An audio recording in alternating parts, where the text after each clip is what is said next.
Welcome to Cryptic Chronicles, a show dedicated to exploring everything fringe, mysterious, dark, or weird in the world. Today on the show, we're going into part 9 of a series covering the Nephilim, these half-breed demigods, and the enigmatic race of watchers that descended from the skies. We've covered lore from the books of Enoch to myths and legends analogous to one another throughout human history from cultures worldwide concerning giants and esoteric entities we could conclude to be Nephilim. We've also already gone over tales from Atlantis, pantheons of gods, the Sumerian mythology, and of course the main man himself, Zechariah Sitchin, who translated the ancient Sumerian tablets, coming to a massive book series with a fascinating narrative. Now let's look into some other versions of the Anunnaki, some alternative narratives, and points of view that will definitely fall into the weird category, so make sure you don't believe anything, just absorb the knowledge and enjoy the lore. And absolutely do not get paranoid. Though Zechariah Sitchin's translation of the Sumerian tablets is the most famous alternative narrative concerning the Anunnaki, there are actually many. Gotta remember that Sitchin took a lot of liberties in his translations that are pretty noticeable, so many others have also picked up where he left off to come to their own conclusions. The majority of the masses focus on their selected reality tunnels, but there is a much bigger picture that connects them all. So let's explore these other views of the Shining Ones, or Elohim, that drive people who subscribe to mainstream narratives crazy.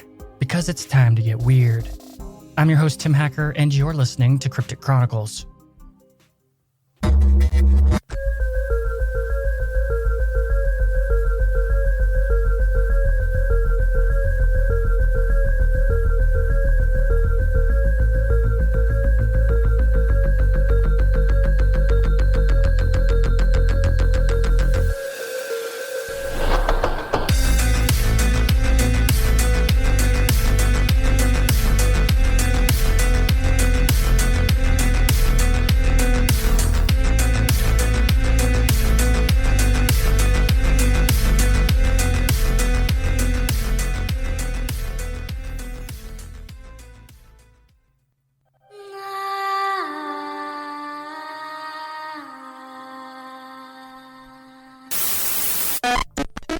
So, as I've already gone over briefly previously in the Nephilim series, the Anunnaki have been depicted as a tall, bearded man and a resplendent woman as a reptilian in nature, as well as avian. I guess also fish-like too, but that could be just thrown in with the reptilian depictions. So there's many different depictions of them depending on what culture and what time in history. Sitchin would say that the avian descriptions of the Anunnaki are simply the Shining Ones wearing spacesuits. But there's others who would definitely disagree. And I also wanted to wait until now to explain why the angels after the Renaissance and during the Renaissance have wings in their depictions, both from the ancient Hebrews all the way up until the Christians and modern Christians or any stuff like that. It all comes from the Anunnaki often being depicted with 4 wings. And of course, in mundane thought, it could be metaphorical, which admittedly a lot of the ancient myths and texts are. Still, one of the cooler theories is that the wings were technology that they used to get around, which is kind of awesome.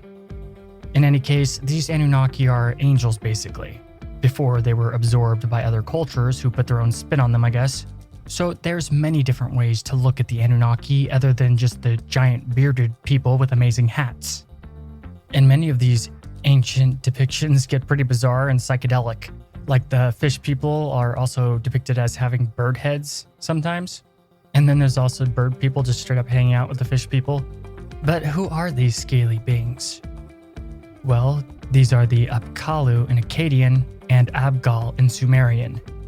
Phonetically, I like the word Apkallu better, so we're just going to go with that from this point forward. The Apkallu were also known as the 7 Sages, and were associated with wisdom and knowledge. They are attributed with teaching early humans the Enuma Elish, or the Sumerian creation myth that I went over a couple episodes back. No wait, that was the Babylonian creation myth.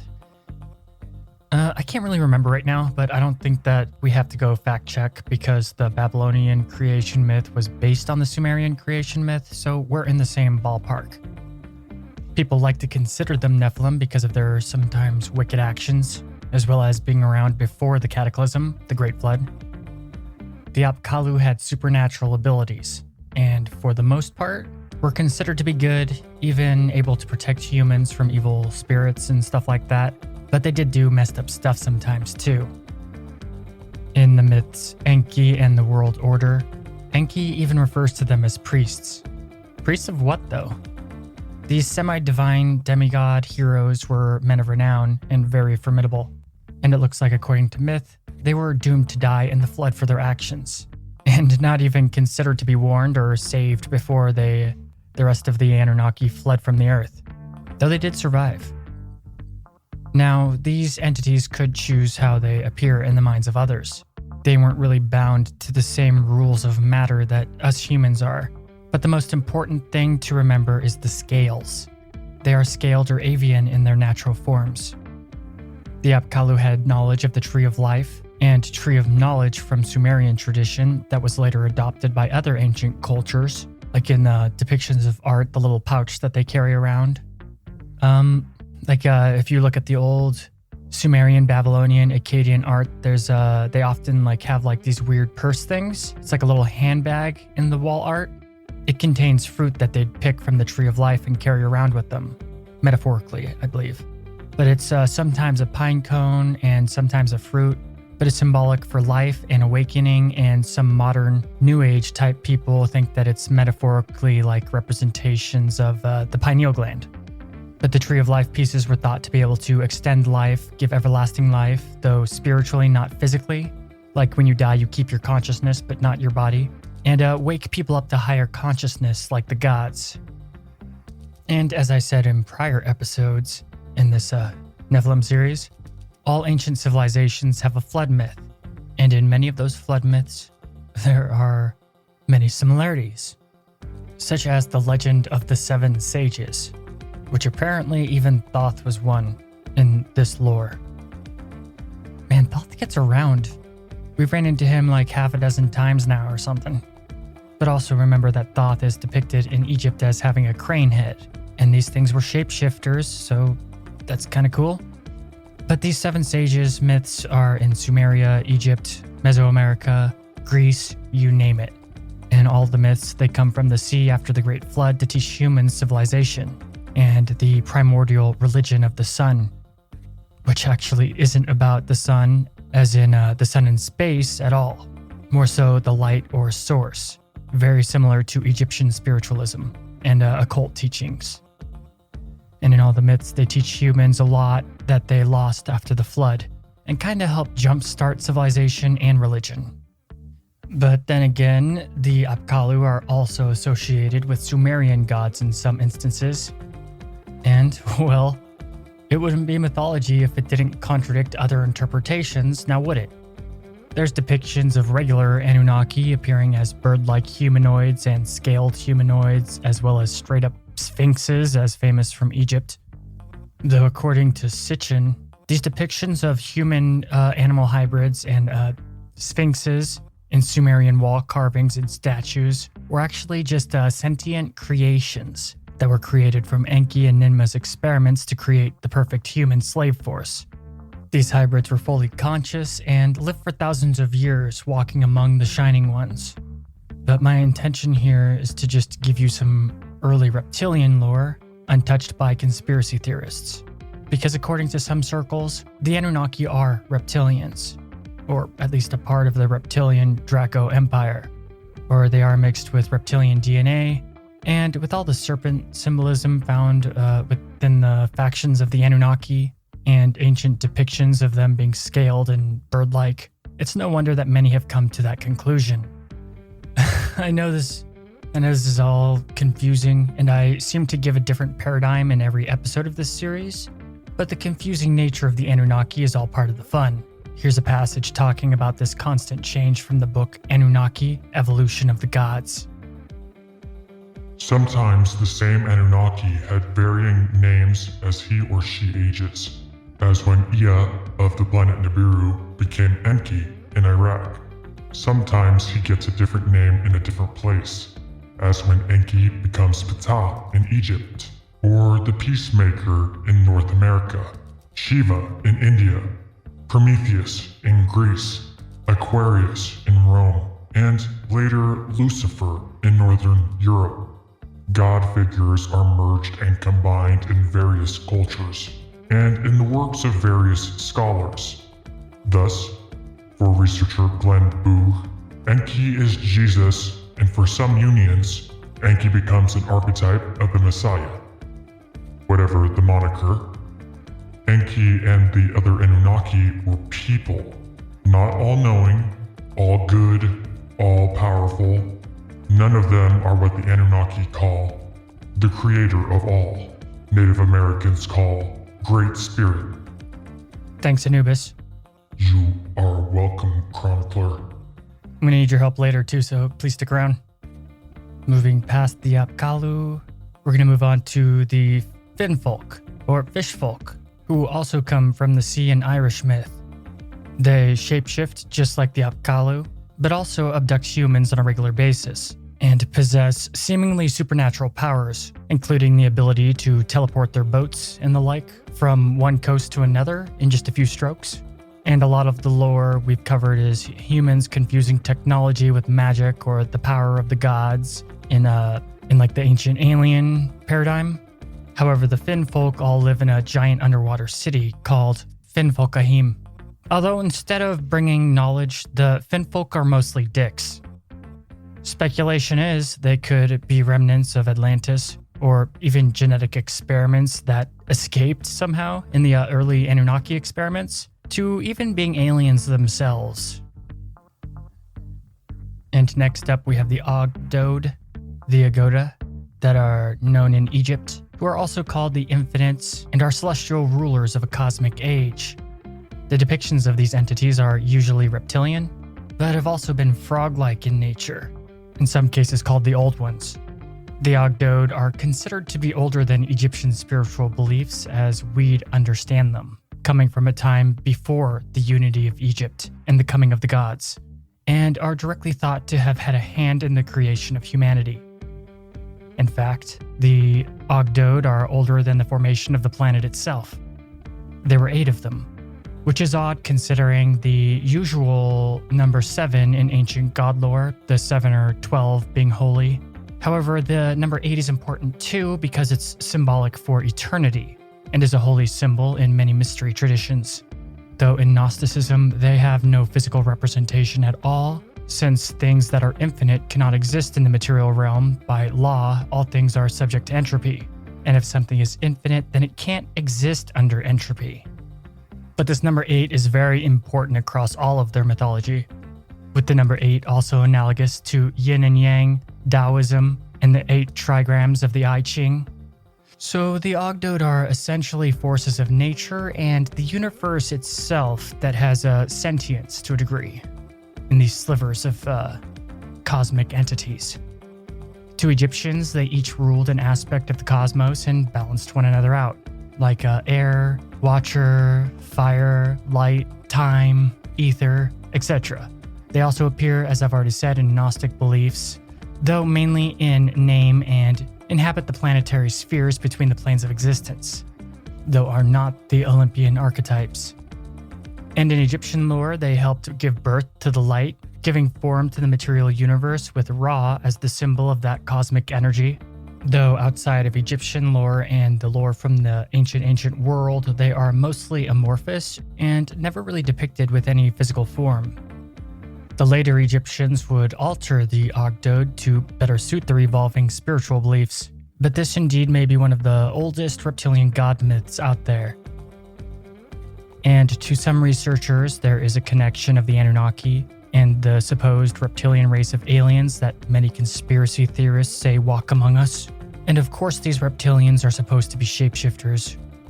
Well, some of them anyway. The snake, for example, is symbolic of wisdom, and Enki created the Order of the Snake, though it was corrupted. And there's lots of dragon symbolism associated with them.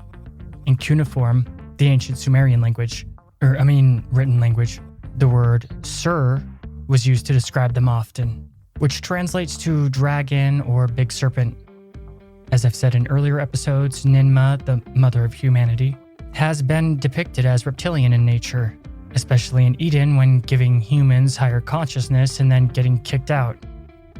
Archaeologists in the Zagros Mountains of North Iraq discovered ancient statues of the Anunnaki, including one of Ninmah, the mother goddess of fertility. And these statues of the Anunnaki are all lizard people, complete with elongated faces and skulls and like large oval-shaped eyes and whatnot. According to Sitchin, the Anunnaki were highly technologically advanced, and others also say that they most likely, from this perspective, had the technology to blend in with humans, to change the way that they're perceived. But it is possible that to some people they didn't bother and were actually just reptilian in form, with the later generations altering the way that the Anunnaki looked to better suit their culture. I'm literally just debating this in my own head right now. I'm not trying to insinuate anything. But these ancient lizard god depictions are also found elsewhere in the ancient world too, such as in South America. Sitchin says that after the deluge, the main mining operation for the Anunnaki switched to South America, because the ones in Africa were just completely flooded. And indeed, in South American civilizations, we find many reptilian gods, like Quetzalcoatl, Kukulkan, and many others. Though the Anunnaki were against human sacrifice, and that's often an act that's attributed to South American civilizations. However, a study of history shows those practices actually came about much later, even after the Anunnaki supposedly started leaving the planet around 500 BC. To the Aztecs, Quetzalcoatl is basically a dragon, though the Aztecs did come much later to the stage, and supposedly actually formed their main city on a city that was already built and created by giants that was abandoned. Quetzalcoatl was a boundary maker and transgressor between earth and sky, the flying serpent. And remember, the Anunnaki are often depicted with wings like angels. So wings like angels and also reptilian, sounds kind of cool. And sounds like inspiration for a bunch of ancient gods possibly. These reptilian gods in the Americas are said to have brought knowledge to humans before civilization began, basically across the board, and bringing them up out of like barbarism. And as I'm sure you know, reptilian-type entities are everywhere in their art and masonry, with carvings found in Mexico that are hard to say don't look alien from a modern perspective. And with the rise of Marduk in the Middle East and Enlil being kind of kicked out of the area, Sitchin says that he traveled to South America to oversee the mining operation and kind of help the advancement of the civilizations over there. So even in the ancient Sumerian texts, at least from Sitchin's translation, there's definitely some Nephilim Anunnaki god stuff going on over there. However, the Fertile Crescent in the Near East and South America are not the only places that ancient reptilian statues of humanoid reptilians have been found. And there has been reptilian statues unearthed through archaeology that are up to 7,000 years old. So it's fascinating how long this has been with us. Reptile entity worship seems to have been a grand pastime of our ancestors. Don't get me wrong, I'm not trying to say the Anunnaki were reptilians or that they even existed.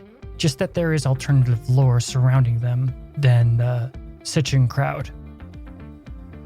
In 2017, under great secrecy, a statue resembling a reptile's figure was removed from an exhibition, at least for the visiting public, in Horyuji Nara Temple in Japan, which is one of the oldest temples in the country.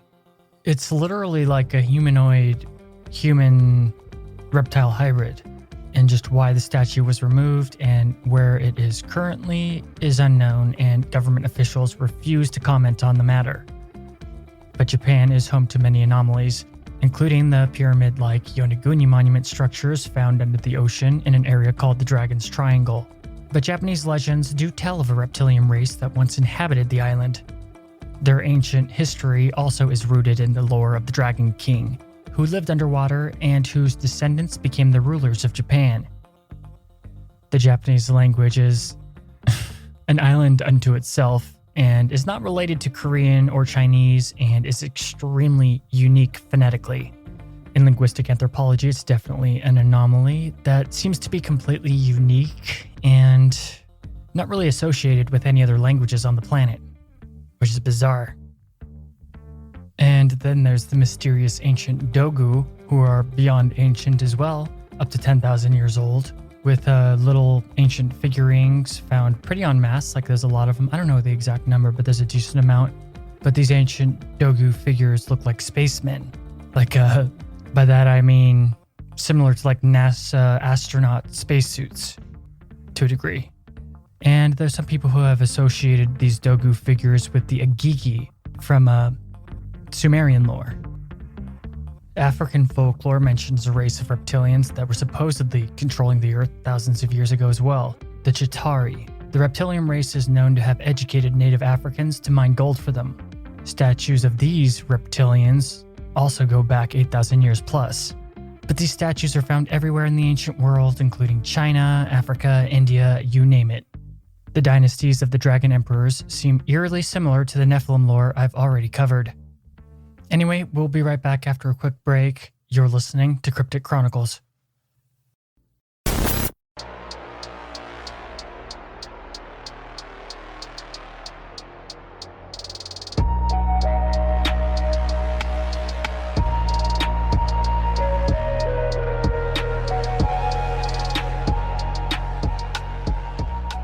Hi there, thanks for listening to Cryptic Chronicles. The show is sponsored by Blueberry, and if you're interested in starting your own podcast, use our link. Go to crypticchroniclespodcast.com and click on the Blueberry link on the homepage. By doing so, you'll be helping the show. Blueberry is optimized for iTunes as well as all podcast hubs. You won't have to worry about expensive contracts or fees. In fact, you won't have to leave your own website. You'll have your own RSS feed and no third-party sites. Try it for a month free by going through Cryptic Chronicles. Also, if you're a fan of cryptic content, please support the show on Patreon. By giving just $1 a month, you can really assist us in posting more content frequently. You'll also have access to bonus ad-free episodes of the show and the Discord channel. To keep up with all Cryptic Chronicles content, follow us on Twitter, Instagram, Tumblr, and of course Facebook. Give the Facebook page a like and join the Cryptic Chronicles group. We'd love to hear from you. Thanks for supporting the show, but most of all, thanks for listening.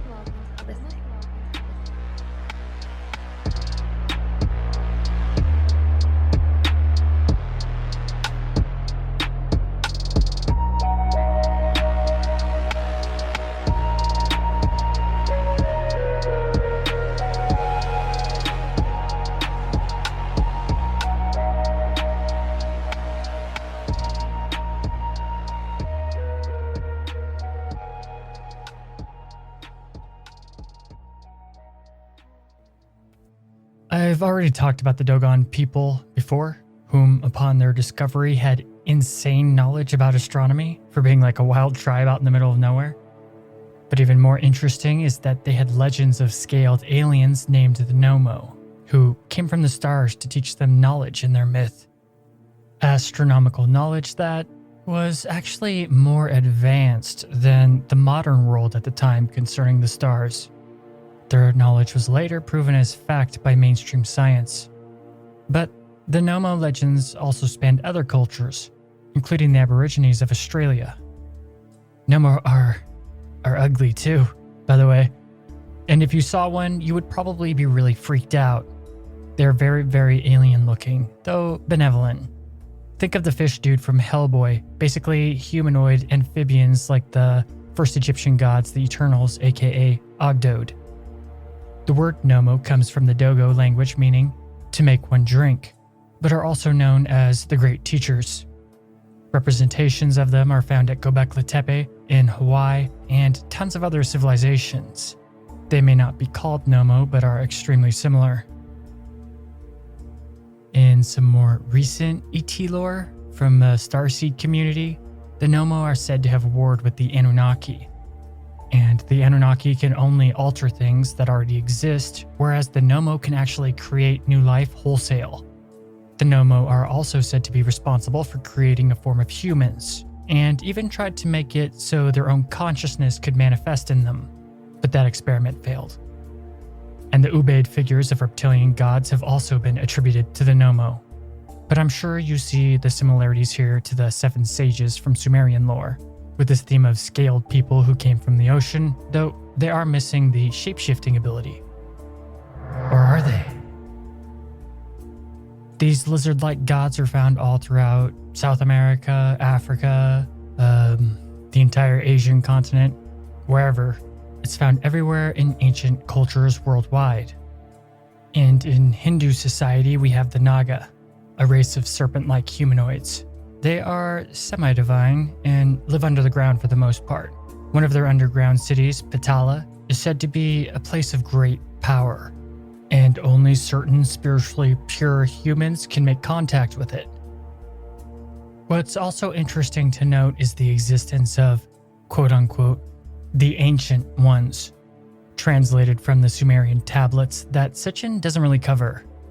That's probably because there is actually very little elaboration on them in the tablets, and they remain cryptic, though the Anunnaki very much seem to fear these Ancient Ones, and the tablets state that they existed before the Anunnaki. The Anunnaki performed all kinds of occult magic to prevent the return, and we're about to get kind of Lovecraftian a little bit, because the Anunnaki actually have a different name that we're not used to calling them. The Elder Gods. Which, come on, it honestly sounds very Cthulhu mythos. It's actually not too hard to find lots of Lovecraft's inspiration for his cosmic horror entities when researching anything about myths and hidden knowledge, the occult, or forgotten esoteric traditions. Though that's a topic for another time. But the Anunnaki very much feared these Ancient Ones, mostly because it was prophesized that they would return.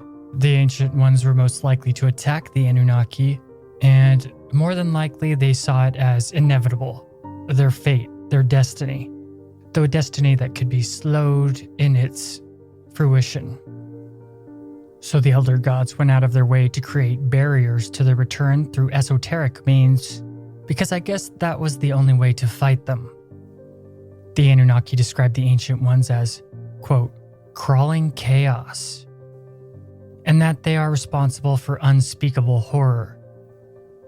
That crawling chaos bit is extremely Lovecraftian, and that's all kind of odd because the Anunnaki are very flawed and similar to humans in many ways. They are just as warlike and prone to ego, selfishness, and evil. Also, apparently, humanity is actually born from the blood of one of the Ancient Ones, but have the spirit of the Elder Gods, the Anunnaki. And what the hell does that mean, right? When I read that, I was like, what?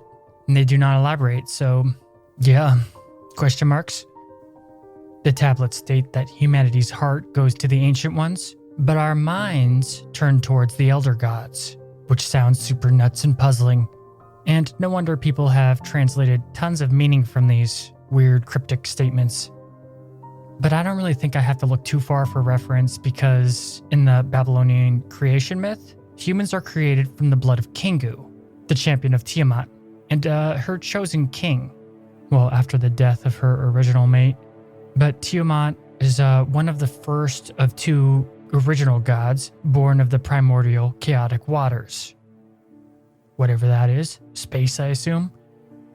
Analogy though it may be, the whole Tiamat and Kingu thing is probably, I don't really know, to be honest, but there's probably more to it than meets the eye. The tablets themselves don't go into detail, so the ancient humans could have easily read this stuff or heard it through oral traditions more likely, and come up with tales to make sense of them that turned into myth, then evolved into dogma. And who knows, the tablets may be misinterpreted still, and it could mean Ancient One singular, not Ancient One plural, but I'm just speculating. I mean, I can't really talk to a Sumerian and have them spell it out for me, can I? The only logical conclusion is at best we have the gist of what the tablets say, despite the experts claiming to know. But humans are essentially, according to the tablets, made from the essence of the Ancient Ones. And if you're wondering where I'm going with this, according to ET reptilian lore, the reptilians are beyond ancient and have many subspecies, and there's many names for them such as lizard people, draconian, saurians, or reptoids. There's a lot of them. That's all I can remember off the top of my head though. Robert E. Howard wrote about serpent men in his book, The Shadow Kingdom, back in 1929, but the idea was actually inspired by the co-founder of the Theosophical Society, Helena Blavatsky.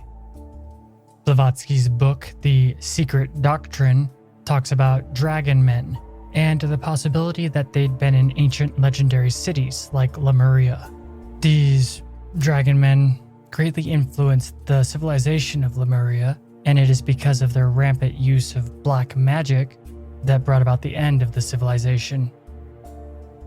But this theme of an ancient race of reptilians walking the earth is nothing new. Basically, if you go deep into a whole bunch of esoteric lore, there's a ton of reptilian stuff. If you read through ancient texts and study ancient myths, you'll start to eventually see a ton of different patterns emerge, which has led many to question if there was possibly like a pre-existing race of reptilians, an evolutionary species that could have possibly had an influence on humanity's evolution. But then again, if that were the case, looking at it from a mundane perspective with critical thinking, where are the remnants of these reptilians? I mean, they would leave behind more than just little statues, right? But that's looking at things from a materialist perspective. And it's very arrogant as well concerning how much we actually know about history, the planet, the universe, which in truth is like next to nothing. But it's fascinating to think about. If you remember when I was talking about the Emerald Tablets of Thoth, in I think the Gnostic episode or maybe the Atlantis one, honestly I don't really remember, but I have mentioned it, the Children of Night before in the Nephilim series, but in the Emerald Tablets. Thoth mentions the Children of Night that exist in a different vibration than humans and come from planes unseen to humans to manifest through us. And when the illusion fails or is seen through, the Children of Night appear reptilian in nature. These Children of Night are also associated with the Archons from Gnostic lore. So, as you can see, no matter how much you research this stuff, it just goes deeper and deeper. The Children of Night were said to corrupt the minds of many Nephilim, as well as Anunnaki gods too. So not even higher entities are immune to their power and influence. And with all the subspecies of reptilians in UFO lore, there can be connections drawn to the Anunnaki, especially with their many reptilian depictions in ancient civilizations. Anubis? Emerald Tablets of Thoth 8. The Key of Mystery.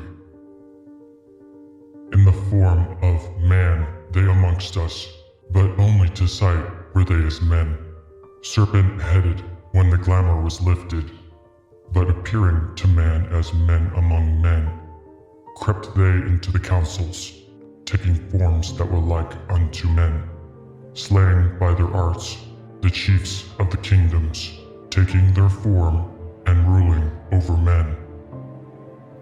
Thanks, Anubis. So these Children of Night, or Archons, have a core reptilian nature according to much lore. Thoth in the tablets says a lot about them, though veiled and not described in great detail. They are empowered or feed off of blood and the negative aspects of human emotion. And in performing a bunch of black magic, it's what led to the fall of Atlantis, according to the Emerald Tablets of Thoth. The Archons manifest in humans themselves, especially in humans in positions of power, and those who can stop regular humans from waking up, quote unquote. They have a vested interest in keeping humans completely focused on a mundane, materialistic perspective, and will attack those who stray from the norm or begin to realize their own energetic nature.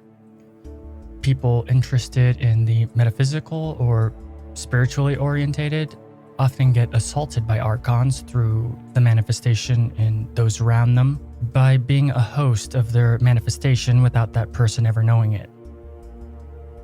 A good metaphor would be the agents from the Matrix movies for the Children of Night. They are the jailers that keep humans in line with their own ambitions. They inspire mass war through the elite in enormous blood orgies of sacrifice that they feast upon. with the world wars of the 20th century basically gorging them to the point that their power was unparalleled since eons before. They are the ones who corrupted humans to commit blood sacrifice and keep humans in a constant state of existence that allows much bursts of emotion so they can feed off of it. Like people watching the news being programmed with fear is just a snack to them. The more division and hate that they can cause among populations of people, the better for them. And they can be viewed because Thoth says that sometimes the facade can fade momentarily, and you can literally see the reptilian features in a person. The Archons can also be bargained with, such as according to this lore, factions of the elite like to do, which gives them great power in this material world with reincarnations over and over into families of power. But this also kind of has like a downside to it as well, because it locks their souls to the material earth forever, essentially becoming permanent hosts for the children of night to manifest in positions of power as they please, and can manipulate humanity throughout our history. Though the souls that are stuck in these reincarnation cycles for them that are reincarnated into being elites constantly, they can never move on or ascend or anything. Sure, they got power now, but nothing lasts forever, and this is just one plane of existence. So they're kind of screwed, but at the same time, they're not screwed. Here, for now. Anyway, these Archons are entities from another dimension, though not really reptilian aliens as we'd think in the UFO phenomenon lore. Like, they're not really physical in this lore. They can only exist in material matter through humans. And according to Thoth, in ages so ancient, even before Atlantis, men used dark magic to summon these entities into this reality in search of power, only to become enslaved by the Archons. Cryptically, Thoth says they were defeated by the Masters in ages before time and pushed back into their own dimension. But some hid in a plane between the realms and bided their time before invading our dimension once more when they could no longer be opposed. Who were those Masters? That sounds kind of cool, but I don't know. The Children of Night came back during Atlantis and screwed everything up, and manifested in heads of state and people in power to destroy human sovereignty, and basically turn us into food. They could only be defeated by magic, so they outlawed magic through the ages and put religious structures and other laws and organizations to demonize magic where they could throughout history. However, humans can take them on and very much stand up to them. Anubis? Called, they may be, by the teacher who knows whites and blacks, but only the white master can control and bind them in life. Do not seek the kingdom of shadows, for evil will appear safe, since only the master of light will conquer the shadow of fear. May you know, my brother, that this fear is a great obstacle. Be the master of all in brightness. The shadow will soon disappear. Listen to my wisdom. The voice of light is clear. Look for the valley of the shadow, and only the light will appear. The Emerald Tablets of Thoth. Pretty cryptic stuff there. I'm assuming that the black and the white is good and evil. But this version of reptilians is cool because they are interdimensional entities that use humans for food. There's a lot of interesting Lovecraftian elements found in the Emerald Tablets too that I will eventually go over. To some people though, this reptilian lore is how the Anunnaki are linked to reptilians in their depictions, because they can manipulate the bad ones. Marduk from Sitchin's version would most likely be considered to be a puppet of the Children of Night, these Archons even older than the Anunnaki themselves. They are obsessed with human sacrifice, whether it's known as it's like human sacrifice or not. So many wars could be considered sacrifice. They really enjoy manufacturing conflicts and stuff like that, as well as keeping humans all like stressed out to feed on negative emotions. But this kind of explains from certain lore perspectives why the Anunnaki are so obsessed with bloodlines through the Nephilim and humans. because powerful families who have made bargains with the Children of Night can be quicker and more easily manifested within through their cursed blood by the Archons, which is super creepy. However, in the tablets, Thoth explains that humans have many allies and are not powerless, with humans even possessing the ability to break free from their influence altogether. And the conspiracy theorists not in the know just assume that reptilians are shape-shifting aliens from outer space because they're just trying to make sense of things that are far beyond their comprehension.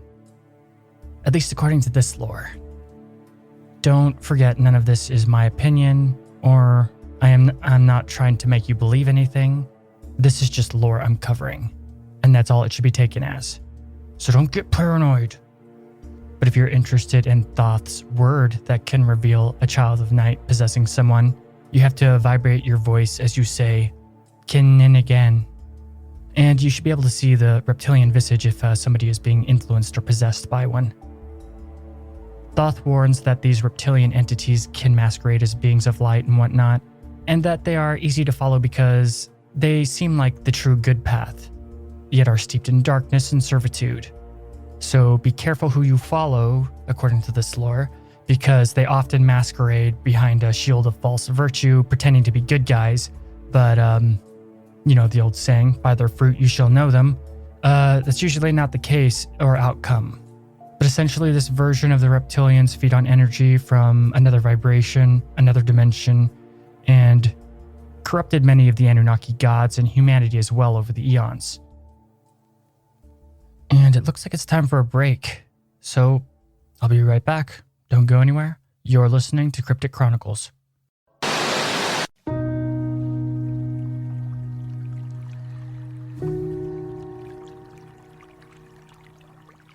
Hello, my name is Nessie. You might remember me from such places as Loch Ness, because I'm the Loch Ness Monster. Cryptic Chronicles is sponsored by Blueberry. If you're interested in making your own podcast, just go to blueberry.com, or by going to crypticchronicles.com, click on the sponsor link on the homepage. By going through Cryptic Chronicles, you will not only be helping to support the show, but you'll also have the best podcasting host on the market. There's no contracts, and you can cancel anytime. You'll have free 24-hour tech support, syndication with your own RSS feed, as well as a plethora of other goodies that only professional podcasters use. There's no third-party sites to log into. Never leave your own website. You remain in control. All you have to do is produce your podcast, write your blog post, and then publish, with 29,000 plugins to pick from. By going through Cryptic Chronicles, you'll have 1 month free of the best podcast statistics, as well as 1 month free of the best podcast hosting. So go through our sponsor, Blueberry, today. And if you can, visit Loch Ness, because I am very hungry.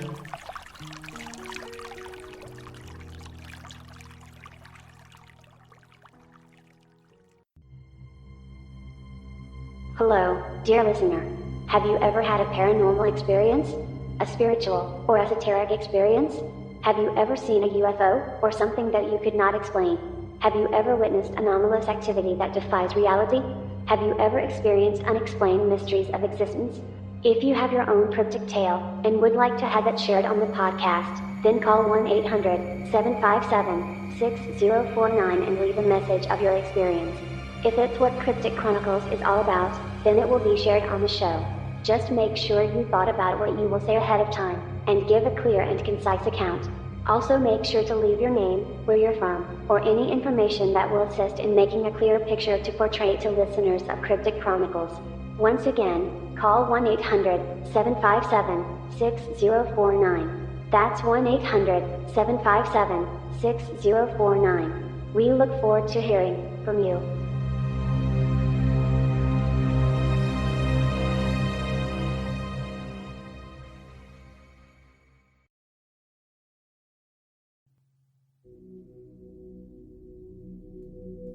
I've mentioned David Icke a few times in this series, and if you like weird stuff, the name probably sounds familiar. I was pretty surprised recently when I was doing some research, and I didn't know that there was just like such a ridiculous amount of hate for this guy. I had to stop using Google to search and use an alternative search engine, DuckDuckGo, just to kind of avoid all the slander campaign articles. But David Icke believes that the Anunnaki gods are a race of reptilians from the Draco constellation. And I think that he says that their plane of existence is not ours. They essentially exist in a different dimension and can appear how they want in the minds of others, or like shapeshift. I'm not a David Icke expert or really follow his work, to be honest, but he does have some valid to throw in this episode, so I figured I'd go for it. So if I make mistakes, yeah, that's why. But as far as I know, and from what I've read about him, to Icke, many reptilians are under the earth in cavern cities and have infiltrated humanity, being essentially the wizard behind the curtain. So Icke's point of view is kind of like the one from the Emerald Tablets of Thoth to a degree, while also having a real-life alien Anunnaki side to it as well. From what I've read, Icke's lore has changed over the course of his career, so it really depends on what material you're looking at from when concerning this topic. And it's interesting how David Icke and Michael Sarian have very opposing views, but are probably the highest authorities or whatever on reptilian Anunnaki stuff in hardcore conspiracy circles.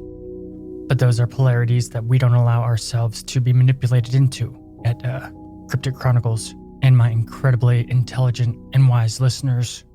I already went over Michael Sarian's Anunnaki from the Nephilim Atlantis episode, so I'm not going to really get into that. And if you haven't heard that one yet, go back and check it out. I think it's episode... You'll see it. Just go look for it. But even though I'm not like a longtime fan of David Icke or anything like that, I do like them both for different reasons. I think they both have a lot of fascinating things to say, and Michael Sarian in particular is super intelligent to listen to. He's got a really high IQ, but at the same time, I see their work as entertainment. Other than some quantum physics stuff and some philosophical elements that we have in common to a degree. But since we're going down the path of getting super weird, then how about we talk about the book Reptilians, Blue Blood, True Blood. It's by Stuart Swerdlow. If you haven't ever heard of the guy, it's probably because he only writes like pretty out there stuff, but in a cool way. We can also go into the Starseed community and their various writers and the Galactic Federation lore and whatnot, which also constantly contradicts itself. But in the book Blue Blood, True Blood, Stuart says that 4 billion years ago, humanoids of the Lyran system fled their home, then created an alliance of similar humanoids to fight reptilians from the Draco system. These reptilians having to sustain themselves by devouring flesh and fear hormones, similar to the lore that we just covered concerning the Children of Night and whatnot, the Archons. And in this Starseed lore stuff, humans don't even really originate from Earth. We're just part of a huge branch of humanoid Lyran family trees, that kind of a thing. And in this version too, the Anunnaki have come to Earth to mine in order to get gold, and yet again put it in the atmosphere to halt the radiation from damaging their planet. But instead here, there are reptilians and other aliens on Earth. So when they show up, there's not just like this primitive form of humans here, but like a whole little community thing going on. The reptilians are one of the oldest races in the universe, according to this stuff, that was genetically engineered by one of the two very first sentient races to ever evolve in the cosmos, the Carians. They're also called avians, but not the avians you might be thinking of. The reptilians are their warrior children and would go on to conquer a star-spanning empire, and are basically the main, if not one of the main, antagonists of galactic civilizations. These reptilians too genetically engineer slave races from planets they come across, altering the native inhabitants to their will. And according to this lore, they are responsible for the Earth being in a quarantine state, and why no other aliens openly interact with humans, despite the Fermi paradox saying that there should be like tons of them out there, but none of them are there. So you can see how a lot of this Anunnaki reptilian lore is similar. Just like the Anunnaki lore we've covered so far, all the way back to the Nephilim found in the Bible. It's different, but there's a lot of slivers of similarity.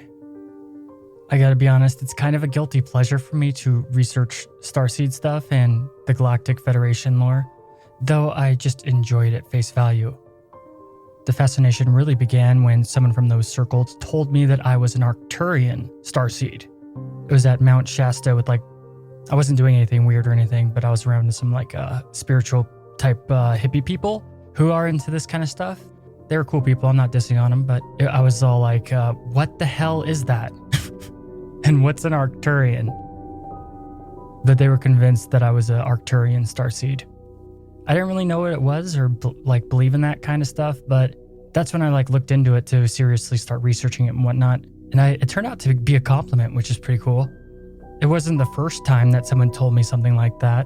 I was also called an indigo child when I was young. Another thing I don't really think is a thing. Though I'm cool if any of you believe that stuff, don't get me wrong, I'm not dissing on it. And I'm even open to the idea of that kind of stuff being real to a degree. I just don't think that kind of thinking is good for me. And don't really think anyone has the answers.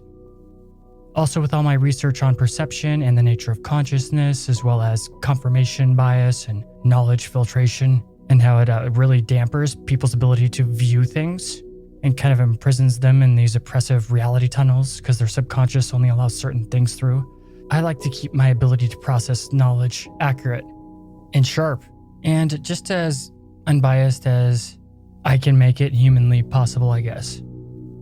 My research into consciousness and neuroscience basically changed the way I looked at the world forever. And the nature of the subconscious and unconscious mind and psychology in general is probably my favorite stuff to study for fun and the things I find the most fascinating in the world. And speaking of perceptions, did you know that there are double meanings in many things? And according to a lot of esoteric lore and the secret societies of the planet, there is certain knowledge meant for certain groups of people. Supposedly, the secret teachings of all the ages state a distinction between information for the masses and information for the wise or the worthy.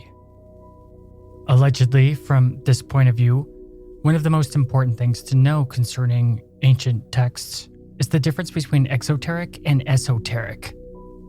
And this includes the most ancient texts from our knowledge at least, like the Torah, the Bible, the Kabbalah, the Quran, Book of the Dead, Popol Vuh, Vedas, Dead Sea Scrolls, etc.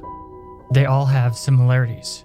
There's also a lot that differentiates them other than just the different, the paradigms, like the different gods and the cultures. Like the Bible and Kabbalistic teachings are both Jewish texts or writings, or perspectives. They're both from the same culture, but very different. The Torah, the Bible, would be the exoteric version, the version for the masses. Whereas Kabbalistic teachings would be the deeper esoteric writing that goes beyond simple teachings of the Torah. And it's only meant for a select few. See, if you look in the past, most people just think of the Pharisees as the main ancient Hebrew clique. But they were actually just one of a couple, with the Essenes and the Sadducees also being a part of all of the different sects of the Israelites' religious views. So going back all the way back then, 2,000 years or so, you have a mirror of what's going on in the present day as well. The different intellectual classes of people, financial classes of people, all that good stuff. You have the elite banker type that run everything behind the scenes. You have the dumbed down masses that are fed low information and manipulated. And then you have the philosophical spiritual type that actively search and seek out understanding, with the elite class bullying the philosophical intellectual class with the manipulated low information masses. And the same goes with Islam, where you have the mainstream teaching for the masses, and then you have the Sufis. For Christianity, there's Catholicism and Gnosticism, etc. One form of knowledge for the masses, and the other for the intellectuals, the worthy, and the seekers. And this exoteric and esoteric versions of things goes through all the different religions throughout history, through all the different cultures from history. It's all just a mirror of itself, and history seems to be kind of repetitive and kind of go around in cycles. So looking at mainstream surface things at face value and taken literally really doesn't reveal many secrets because there is a system in place for a reason. And being polarized into tribalism definitely doesn't help either. I'm sure that since you're listening to Cryptic Chronicles, you understand there is a bigger picture and can think for yourself. But you, dear listener, are an exception to the rule. The masses are used to the opposite. And let's just face it, ordinary people don't really care about things other than immediate satisfaction, social validation, and really just wanting comfort. That's why if you shake the box, they freak out so much, and people have always tried to destroy what they don't understand throughout all human history. So there has always been these different groups of knowledge filtration, and it makes pretty logical sense. Many people are not only capable of handling certain knowledge, but incapable of comprehending it in the first place. So it's important to understand this stuff and the difference between these groups of people. This is why so many books were removed from the Bible, not only in Judaism, but also Constantine and the elite from the Roman Empire. And in the esoteric, the main language is symbolism. And if you learn to read symbolism fluently, you will start to see it everywhere. And we'll see a hidden language everywhere that most people can't understand. If someone is beating you over the head with black and white, quote-unquote, truth, then that is exoteric. Whereas the other side has the knowledge and understands that there are levels of good and bad in everything. And good and bad and all the shades of gray in between can be used in different ways. And different circumstances call for different uses of good and bad and everything in between. Much people consider good is actually bad for them. And much people consider bad is actually good for them. And it is this lack of the self-evident nature of reality that lead exoteric analysts to create so much confusion and dogma concerning these ancient texts. But not only the ancient texts. My intention explaining the exoteric and the esoteric is to explain why are there so many contradicting views of Nephilim, Watchers, Anunnaki, and whatnot. The existence of all this conflicting information actually makes sense, because there have been both exoteric and esoteric chroniclers, writers, and researchers all throughout human history, with one understanding the other, but the other oblivious to the former. It's why so many ancient texts seem to have many different authors, and some are revered where others are reviled. It's not a good thing or a bad thing, it just is. Good and bad are the same thing, just different degrees and set in place through subjective perspective. Just like as it says in the Tao, one thing does not exist without its opposite, and when you focus on one thing and give it a label, it creates the opposite label for another thing. Whereas if you didn't put it into dualism, neither of those things would exist in the first place. And all this is manufactured through an individual viewpoint, perspective, and consciousness. Reality tunnels that only gain meaning when subscribed to. And though one may think that their reality tunnel is the truth and everybody that's in the reality tunnel with them all sees the truth, there's always going to be an opposite reality tunnel that thinks the opposite. And which one is truer than the other? Well, that's very exoteric. As an example of the lowest exoteric level of understanding concerning the Garden of Eden scripture from the Bible is that Adam and Eve ate an apple God told them not to eat because then they would know about good and evil and have original sin, and that they were tricked by Satan to do it. Well, in the scriptures, the mainstream scriptures, there is no apple mentioned or Satan mentioned at all in the real scripture. But people don't ever bother enough to actually read it. Most of the time, they just accept what other people tell them without trying to get an understanding of it beyond the dogma they're told to believe. A little bit higher of a level of analysis is through symbolism that the apple was a sex thing, though remember this is a much later version of Eden based off of what came before. The Hebrews were latecomers to the ancient world of the Near East civilizations, and their version of Eden was a very late one, based off tons that came before. In the original version of the story, we see Enlil, who some people switch in with Yahweh, and Enki, who some people switch in with Lucifer or the serpent, with Enlil wanting obedient slaves to worship him and do his bidding and keep humans under control, whereas Enki wants humans to forge their own destiny and possess higher states of consciousness and be able to reproduce on their own. But then you can go even deeper than that, such as eating from the tree of life or the tree of knowledge as a spiritual entity taking physical form to enter the material plane of 3D reality to experience polarity and duality? Because it is only through duality that contrasting consciousness exists. If you think about it, what many exoteric theologies want, like only bliss and nothing bad or suffering, is that in order for that to exist, you must also get rid of its opposite, which at the same time deletes the very thing they desire, since without opposites, there is no way to tell any difference from anything, and the things they want wouldn't exist. Though it takes a certain level of free thinking, knowledge, wisdom, and understanding and comprehension to kind of put this together or understand this, but it's a huge difference between exoteric and esoteric thinking. And my point is that when it comes down to this Anunnaki Nephilim lore, all this crazy stuff we've been going over for many episodes now, essentially the person analyzing these old texts and tablets or whatever is much more important than whatever schools of thought they belong to, and will create very, very different conclusions and content based off of how their minds work. And then you mix in agendas into that, and it's no wonder everything gets so screwy and confusing. So always take this Nephilim, Anunnaki, reptilian, or alien stuff with a grain of salt. And the reason why there's so many different conclusions and analyzations is because some of the people come from an exoteric view and other people come from an esoteric view. And many of the mainstream views on the stuff just being a copy of a copy of a copy of a copy of a copy of a myth.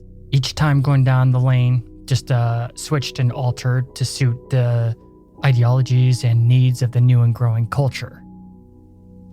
When it comes down to it, there isn't any hard evidence for the existence of Anunnaki, reptilians, Andromedans, Arcturians, Greys, and whatever. Any of the aliens from the UFO phenomenon. If there's no hard evidence, then they'd be in the exoteric realm of information and accepted by the large masses of humanity without question. And even if there was any hard evidence in the future found, it would quickly be hidden to keep order and control of the exoteric masses unless there was no other option. Because as you know, there have been some pretty weird stuff going on recently, so if there's any truth to any of that, they're not going to be able to hide it forever, whether they want to or not. I mean, you have those people who claim to channel aliens and whatnot, and who knows? The truth is always stranger than fiction. For dedicated listeners, you know I've covered in the past lore that states you can't really trust that stuff because there's always an entity willing to step into whoever or whatever's shoes, and it's hard to tell the difference unless someone really knows what they're doing. But even then, there's no hard evidence from people who channel unless people are believers in that kind of stuff, unless you're part of that reality tunnel. To anyone else, they'll just think it's bullshit.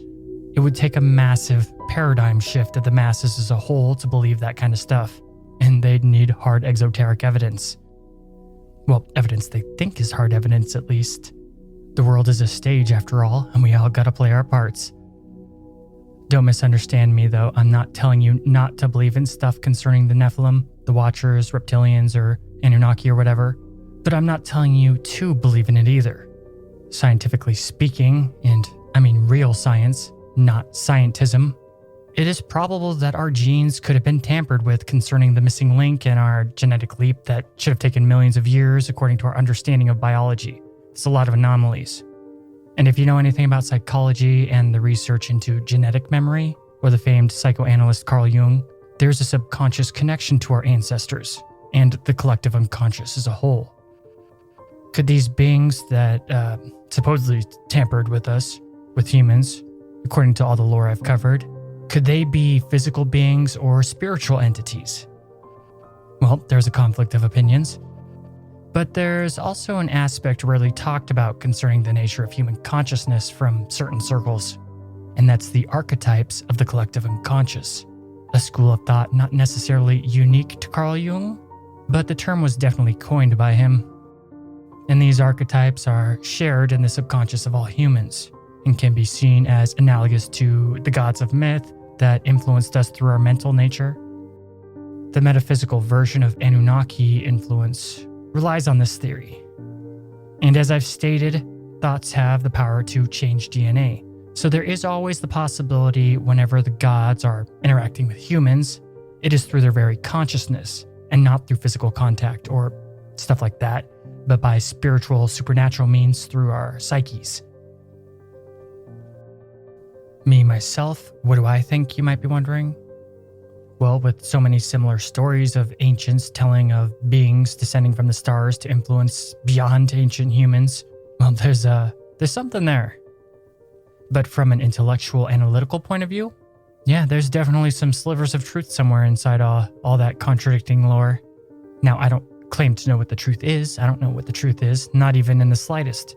So if you're looking for objective answers from this series, I'm sorry, but you're going to have to find your own truths. And in saying that, I'm going to close out this Nephilim series and we're going to finally move on. Not saying I won't come back to it later if I come across information or if I'm asked to by listeners. But for a while, let's just put a lid on this Nephilim series.